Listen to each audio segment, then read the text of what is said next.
Yes उच्चतम न्यायालय के इस ऐतिहासिक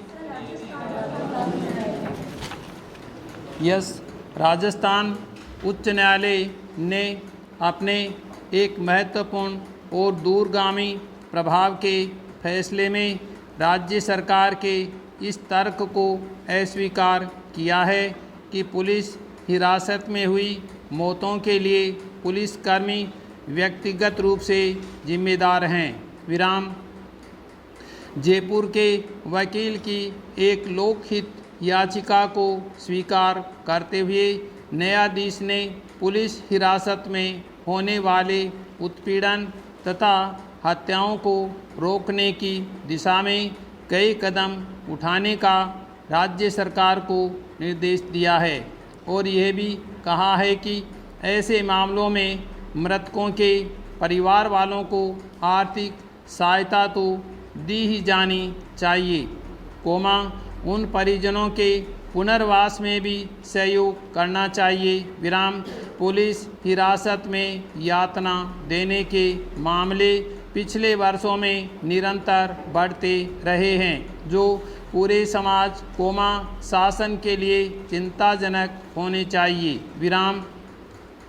इस याचिका पर बहस में भाग लेते हुए राज्य सरकार के तत्कालीन अतिरिक्त महाधिवक्ता का ये तर्क कि पुलिस हिरासत में हुई मौत के लिए राज्य सरकार उत्तरदायी नहीं है, बहुत चिंताजनक है और सरकार की संवेदनहीन मानसिकता का द्योतक है। विराम। ये संतोष की बात है कि माननीय न्यायाधीश ने इसे एक लचर दलील की संज्ञा दी है और कहा है कि रक्षक के दल को भक्षक तो नहीं बनने दिया जा सकता। विराम।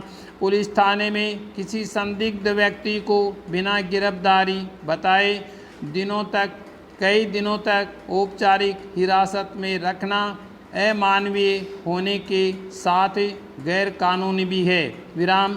थाने में हिरासत में रखे गए व्यक्ति को यातना देते समय पुलिस कर्मियों के सिवा और कोई गवाह होता नहीं है, ऐसी स्थिति में पुलिसकर्मी को ऐसे निर्मम व्यवहार के लिए जिम्मेदार मान भी लिया जाए तो उसका अर्थ क्या है। विराम। पुलिसकर्मी सरकार का कर्मचारी होता है और थाने में वह जो कुछ करता है वह एक सरकारी नौकर की हैसियत से ही करता है। विराम। ऐसी स्थिति में कोई भी सरकार इस जिम्मेदारी से कैसे बच सकती है। विराम। पुलिस कर्मचारी या अन्य कर्मचारियों को सरकारी संरक्षण प्राप्त होता है और वे जो कुछ भी करते हैं वह सरकार के लिए ही करते हैं, ये सामान्य बात है। विराम। यदि राज्य सरकारों ने इस तर्क को सही माना तो फिर पुलिस हिरासत में हत्याओं, अत्याचारों व यातनाओं के लिए किसी भी कर्मचारी पर कोई जिम्मेदारी डाली ही नहीं जा सकेगी। विराम।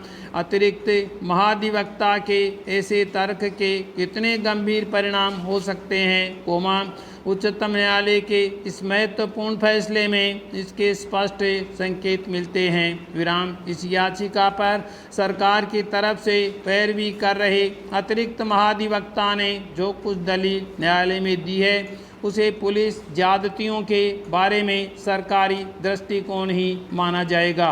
विराम। पुलिस हिरासत में बंदी उस समय निसहाय होते हैं और ख़ास तौर से बिना गिरफ्तारी के जब उनको यातनाएं दी जाती है तो उनके परिजन कोई कानूनी सहायता भी नहीं ले सकते। विराम। ऐसे गंभीर प्रश्न पर सरकार की ओर से दी गई दलील सरकार की मानसिकता प्रदर्शित करती है और आम लोगों के लिए ये गंभीर चिंता का विषय है। विराम। न्यायाधीश ने पुलिस हिरासत में होने वाली जुल्म ज्यादतियों को रोकने के लिए कई महत्वपूर्ण सुझाव भी दिए हैं। एक निर्देश ये भी है कि राज्य सरकार एक समिति गठित करे जिसमें पुलिस और प्रशासन के वरिष्ठतम अधिकारी, निष्ठावान अनुभवी सामाजिक कार्यकर्ता, विधायक, मेडिकल कॉलेज के प्राचार्य आदि को शामिल किया जाए। विराम। पैराग्राफ।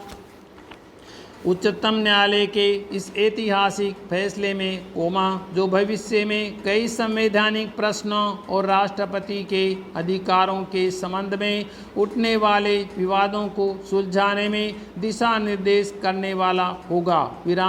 ये भी कहा है कि केंद्र में बहुमत में आने वाली पार्टी की सरकार को इस आधार पर पुरानी राज्य सरकारों को बर्खास्त करने का अधिकार नहीं दिया जा सकता कि केंद्र में बहुमत प्राप्त करने पर पहले चुनी गई राज्य सरकारों का जनादेश समाप्त हो गया है।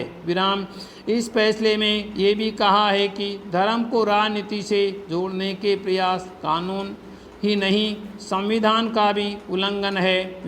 इस मुद्दे पर सर्वाधिक जोर न्यायाधीश ने अपने पृथक फैसले में दिया है, जो मूल निष्कर्ष पर 9 सदस्यीय संविधान पीठ के फैसले से सहमत है। उच्चतम न्यायालय का ये फैसला हालांकि बहुत विलंब से आया है, लेकिन इससे भविष्य में पैदा होने वाले कई विवादों को निपटाने में मदद मिलेगी। अनुच्छेद 356 के दुरुपयोग के संबंध में पिछले कई वर्षों से शिकायतें आती रही है। केंद्र की सरकारें यदि किसी भी पार्टी की रही हो, आज तक यही मानकर चलती आई है कि किसी भी राज्य सरकार को बर्खास्त करने का उसे अधिकार है और बर्खास्तगी के कारण बताना उसके लिए आवश्यक नहीं है।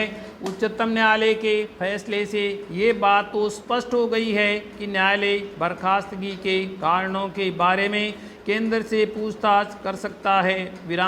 उच्चतम न्यायालय का ये फैसला इस दृष्टि से उचित माना जाएगा क्योंकि इससे सरकार पर इस अधिकार के राजनीतिक दुरुपयोग पर अंकुश लगेगा। राजनीतिक लाभ की दृष्टि से इन अधिकारों के दुरुपयोग से हमारी लोकतांत्रिक व्यवस्था को आघात लगता रहा है, जिसे रोका जाना जरूरी था। पैराग्राफ उच्चतम न्यायालय ने राज्य विधानसभाओं को सरकार बर्खास्त किए जाने की स्थिति में भंग करने के संबंध में भी कुछ महत्वपूर्ण दिशा निर्देश अवश्य दिए हैं। विधानसभाओं को सरकार की बर्खास्तगी के साथ ही भंग करने के कारण कई बाधाएं सामने आती है। यदि सरकार की बर्खास्तगी अवैध मानी जाए, ऐसी स्थिति में लोकतांत्रिक व्यवस्था की बहाली कैसे संभव होगी। भंग विधानसभा को पुनः बहाल करना संभव नहीं होगा। उच्चतम न्यायालय ने कहा कि मंत्रिमंडल के सुझाव पर विधानसभाओं को सीधे भंग नहीं कर सकते।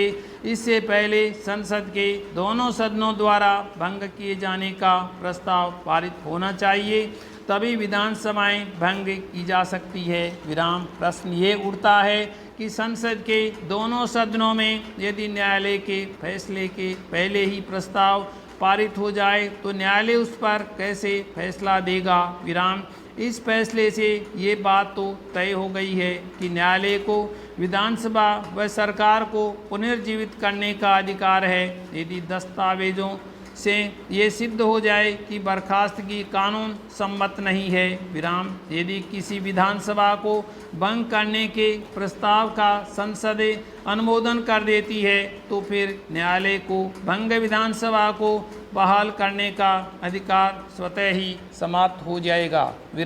संसद ने फैसले दलीय आधार पर होते आए हैं और केंद्र सरकार जिसे बहुमत का समर्थन प्राप्त है, जब चाहे जैसे प्रस्तावों को पारित करा सकती है।